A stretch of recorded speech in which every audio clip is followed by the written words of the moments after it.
Hello friends, Michelle here with Michelle Beckner Family Wellness. Today we're going to be talking about how you can save money and how you can save time and extra benefit, eat healthier by basically eating and buying less packaged food.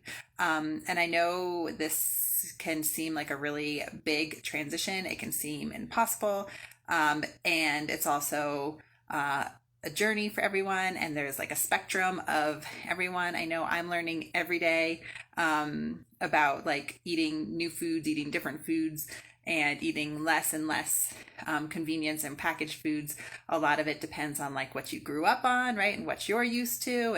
And so there's a huge spectrum here. So I want to start by saying like this is not about judgment at all if you do eat a lot of packaged foods, because I totally understand. Like I said, it could be part of like what you grew up on, or maybe you don't have access to a lot of fresh food where you are. Maybe you just don't know, or this is what we're going to be talking about today. Like all the things that could be standing in your way of eating less packaged food. I always say more produce, less products, right? So all the things that could be standing in your way. If you want to, whether you feel like you're already eating a good amount of produce and less convenience foods or not, if you're kind of like ready to make that next little step, then let me know like what seems the hardest for you, or what feels like it's standing in the way. Like, is it picky eaters? Maybe you're a picky eater, or your husband is, or your kids are. Is it you feel like it's more expensive to eat real food? Whatever it is, let me know what seems like really hard about it. And I'm going to go through like some of the things that I had questions on and that are common. But I feel like this is really, really relevant. This is something that I talk about a lot. And this is kind of part of the reason why I started doing what I do. Is there's sort of like two different ways to approach food allergies or going dairy free or whatever it is. You can basically kind of try to eat the same things that you've always eaten.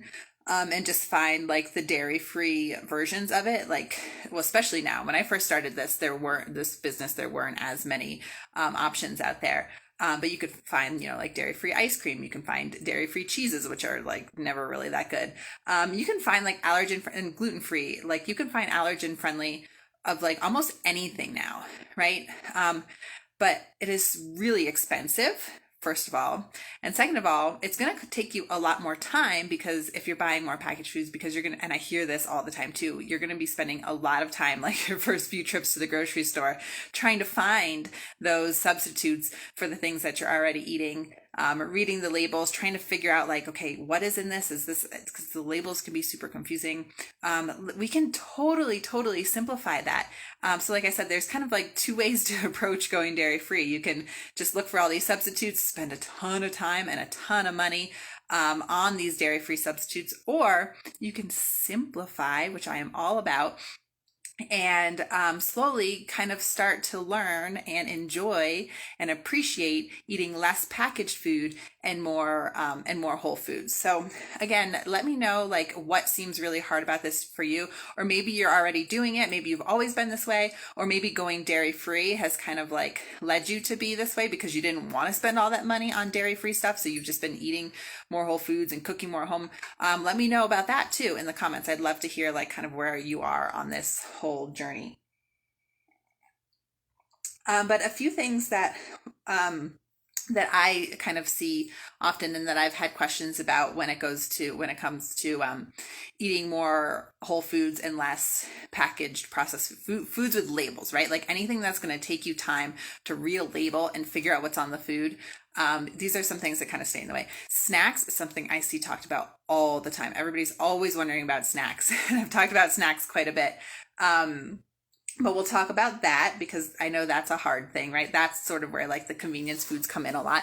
And in here, we've sort of like have this perception that snack food means like packaged food, right? And I want to like step away from that. So if snacks are like one of your big things, let me know that you feel like is hard to switch over from convenience food to real food. We'll talk about that. Time, like, do you feel like you don't have the time to cook, but you have all that time in the grocery store to read the labels, right? But I know it's like once you figure out like, okay, these are the products that I can eat, then it's like, all right, I just buy them. I don't have time to cook, or these are the restaurants that I can go to, whatever. I don't have time to cook. we're going to talk about that. We're going to talk about if you feel like you don't have the time to eat more real food. We're going to, and if there's anything that you want to talk about, please let me know. I don't know if we'll have time to talk about all these things because I can go into them a lot. Maybe we'll make this like a several part series. We'll see.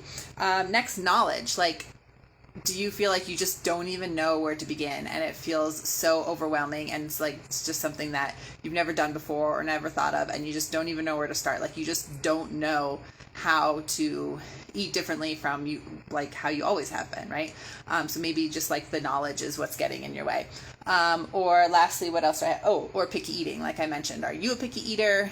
Your husband, your family, all of you, your kids, whatever it is. I see this a lot from moms. Usually I'll hear from moms that are just going dairy free when I ask like what their biggest struggle is. I hear a lot of moms saying that they're picky eaters.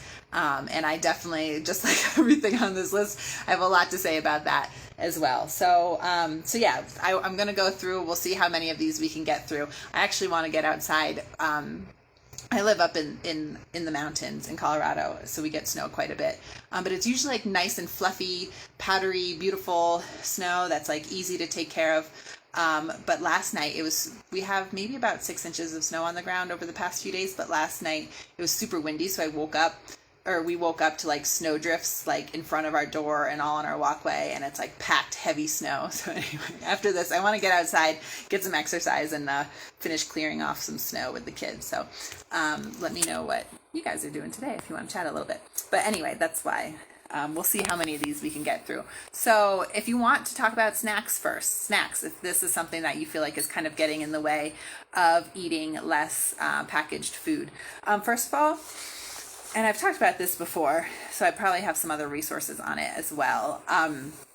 But the first thing with snacks is let's think, do we really need snacks? Rather than focusing on snacks, let's first focus on making sure that we're having the right meals and nourishing meals. Well, let me say this, because if you're a breastfeeding mom, so you might always be hungry, because I know I'm a breastfeeding mom and I'm always hungry and I need snacks. But if your kids are saying that they're always hungry, or even if you're feeling like you're always hungry, first let's focus on your meals and make sure that they're nourishing and they are giving your body the nutrition that it needs, the nice good fat and protein and carbs and all kinds of good healthy nutrition, and you're eating enough at meals. You're not just like running around like throwing food in your mouth here and there, because I've done that before too, but like actually sitting down eating a real like big meal with the right kind of stuff, right? So that's a whole nother topic. But first of all, kind of reframe, like let's focus on making sure that we're not depending on snacks to fill us up. Snacks can help stabilize our blood sugar and help get us from one meal to the next, but we don't want to have to depend on snacks, right, to keep us full. And if we are depending on snacks, then maybe we need to work on meals a little bit more.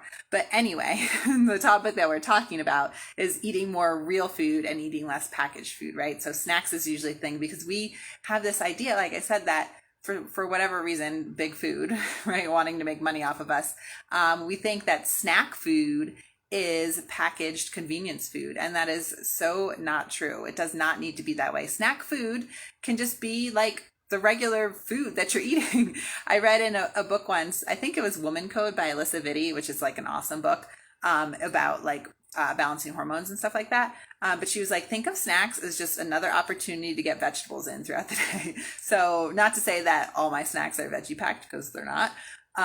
But snacks, we first need to reframe what snacks are. They are real food and they can be real food. So some of my favorite snacks, I love a smoothie for snack. Maybe some normal people who aren't breastfeeding and hungry all the time can have a smoothie for a meal. But to me, a smoothie is a snack. So it's a great way to get in some good fat and protein and veggies as a good snack. And my kids love them too. So other snacks that are on the go, I'm really loving jerky lately. If you can find some really good quality like beef sticks or beef jerky without added sugar with grass-fed beef jerky and a handful of nuts is like my go-to snack right now. Dips are awesome. Hummus, guacamole, salsa.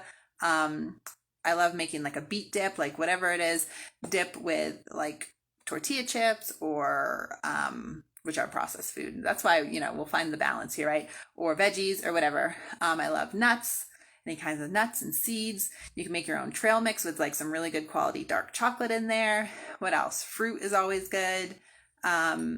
Yeah, so anyway, I can go on and on about snacks, but that's not what we're talking about now. It is possible to have snack food that is not packaged convenience food. So I think we need to start with just like shifting on our mindset on what snack food is. And then I have like a few resources on snack food, and I actually have been meaning to put together a free guide with a ton of snack ideas and things like that. What's this little hair doing? Anyway, so shifting our mindset on what snacks are. Okay. If you want more like help or ideas for snacks, let me know and we'll get to it. All right. Time. So I'm sitting on the floor. I love sitting on the floor. Like I rarely ever sit in my desk. I like working on the floor. Time. So do you feel like you just don't have the time to cook or prepare homemade stuff? And that is so much of a mindset shift. And I know a lot of the things that I talk about are mindset shifts, but like you may not even realize it, but so many of us has been conditioned to believe that like we don't have time to cook, like leave that to the food companies and it's not worth your time. And all these food companies are like trying to get us to spend money on them by telling us that it's like below us to cook, right? And we have better things to do. When really, what is there better to do than to make a nourishing meal for yourself and your family? Like that is love, right? So it's so much, and we can go deep into this, which I won't, but it's so much of just a mindset shift, being grateful that you are cooking and you can be cooking for your family rather than feeling like it's a burden. Just like shifting that little mindset is huge. So thinking about your priorities, it may, and believe me, I mean, I have 3 kids. I've been a working mom, like working a corporate job outside the home. I work from home, I've kind of done it all. I've worked full-time with babies in daycare. I've worked part-time outside the home with babies in daycare. And now I work, I guess part-time at home with all my babies at home with me. Like I know what it's like to be a stay-at-home mom. I know what it's like to be a work outside the home mom. And I get it. Like I get how hard it can be. But I make it work. Like I make it a priority to cook for my family. Okay. And then again, I'm not saying like this is a judgment thing, like I'm better than you if you don't cook and I do, but I'm telling you it's possible. So first, shift out of that mindset that cooking is below you and you don't have time for it, because you do have time for it. And cooking is going to save you money, even if it doesn't seem like it at first, because there's all these like KFC deals or whatever it is, or convenience foods at the grocery store. It's all about starting by shifting that mindset, that cooking for your family and for yourself is an amazing, lovely thing that you get to do. And it is so, so, so worth your time. So let me know if you want to talk more about that. We'll do that. We can do that another time. Next is knowledge. So like, do you just feel like you don't know even where to start because you've kind of eaten this way your whole life and you just don't even, it's just the concept of like, what is real food? And like you just don't even get it. Is fine. That I'm sure a lot of us are there, right? So it's really just starting small, picking like one meal or even just one food that you want to switch out and make it a real food. Like maybe your favorite dairy-free cookies, like start making some homemade cookies, right? Granola bars, start making some homemade, like pick one thing to start doing homemade, or maybe just like once a week say like, okay, on Fridays we're gonna cook dinner, or on Fridays we're gonna have like a real food breakfast, or on Fridays our snacks aren't going to be packaged. Like pick one little tiny small step to start, and don't even think about like a whole plan, like okay, I'm going to do this and next we're going to do this. Just pick one thing to start and just do it and start enjoying it and noticing like how it saves you money or it makes you feel better or whatever it is, or like how it feels simpler or easier or more fun or whatever. And then it'll slowly like just or kind of organically grow and grow and grow and grow. And then you'll be doing more and more things that are that are whole foods.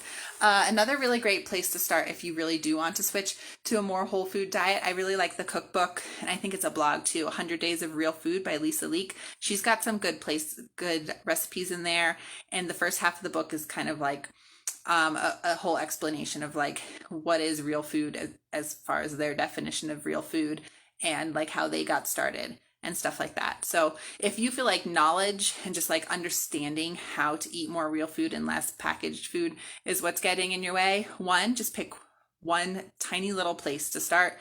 Two, look for other resources or books or cookbooks or bloggers. Follow people on Instagram that are kind of going through this journey too, and that can be really inspiring and helpful. Okay, lastly, picky eating. Picky eating frustrates me, especially when we label kids as picky eaters. I mean, labeling children with anything is something we need to be careful with, because I'll give you an example of my real life. My son is 4.5, and he and my husband, obviously I didn't know my husband when he was 4 years old, obviously.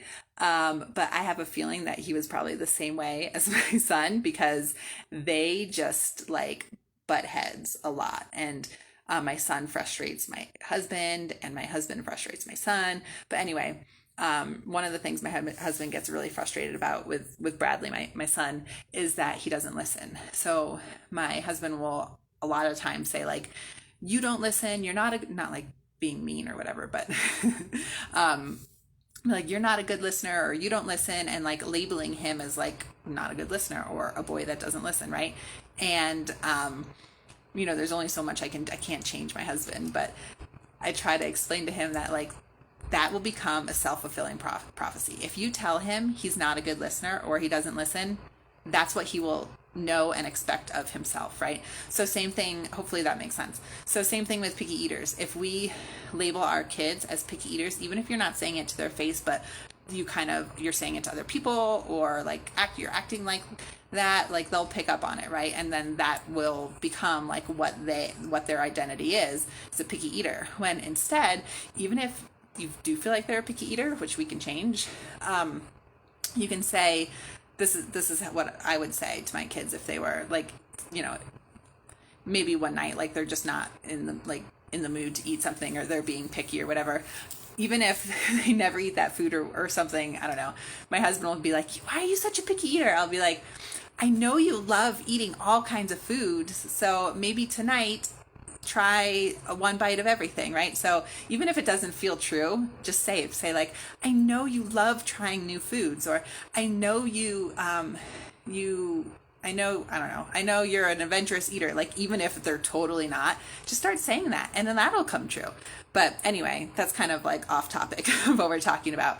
But same thing. So it's all, so much of this stuff is just like reframing and mindset shifts. So if you feel like you're a picky eater, or your kids are a picky eater, or someone in your house is a picky eater, it doesn't mean you need to be stuck there, right? Like, are you happy with being a picky eater? Like, is that the way you want to live, or do you want to be able to branch out? Because all you need to do is decide. All you need to do is decide and be like, you know what? I'm going to be an adventurous eater today. And that's what I'm labeling myself or my kids as today. So we're going to try something new, right? We're not going to buy these frozen chicken nuggets or like whatever packaged food because we're picky eaters and this is all we like.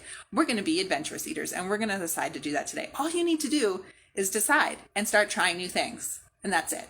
So do not let picky eating be in your way. Do not use it as an excuse, okay? If you don't want to be a picky eater, don't be a picky eater. Start trying new things. It sounds so simple, but I know it's much, much harder and it takes work, but it is possible.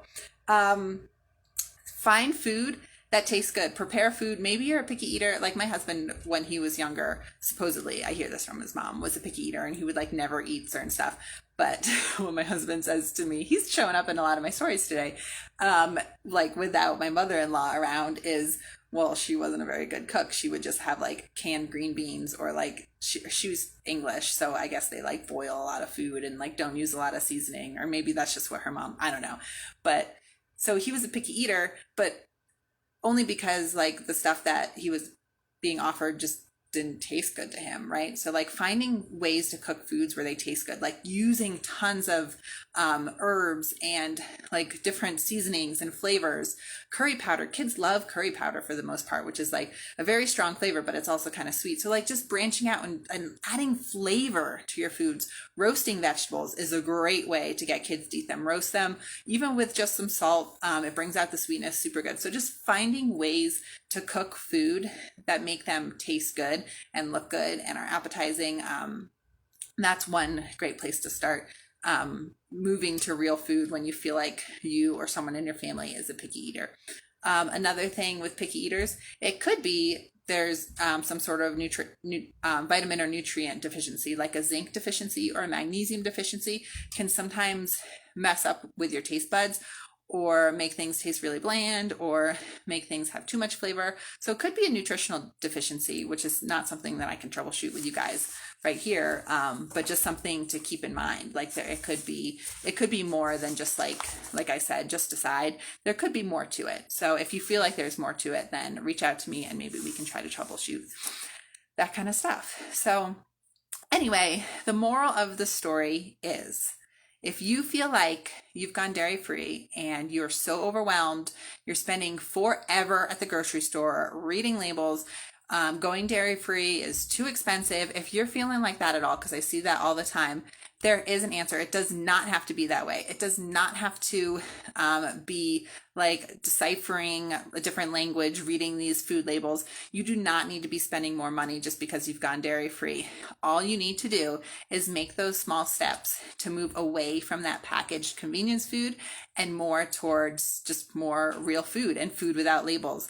And so whatever it is that you feel like is standing in your way, whether it's something that we talked about, like time or money or picky eating, or what else did we talk about, or knowledge, not knowing where to start, or snack food, whatever you feel like is standing in your way, let me know in the comments and we can troubleshoot it some more and see. But it's just, a lot of it is mindset, right? Taking those small steps, not feeling overwhelmed, knowing that it's a journey. We're all in a different place on this journey and we're all here to help each other. And eventually it'll not only take you less time at the grocery store and feel easier and feel more simple, and you'll be spending less money on these packaged foods, but you'll also notice that like you probably are going to be feeling so much better. You might be less hungry, you might have more energy, you might have less like blood sugar drops, whatever it is. Eating whole real food and less packaged foods is going to save you money. It's going to save you time. It's going to make you feel better. It's going to make dairy-free or whatever dairy, soy, egg, nut-free, whatever diet you're on, it's going to make it so much more simpler if you're sticking with the real food. So if you need more help with that, let me know in the comments or reach out to me somehow and we can work on it together. So anyway, everybody enjoy the rest of your day. Like I said, I'm going to go out and it's sunny out, so get some sun even though it's cold, and shovel some snow. So wish me luck, and I'll talk to you ladies later. Bye.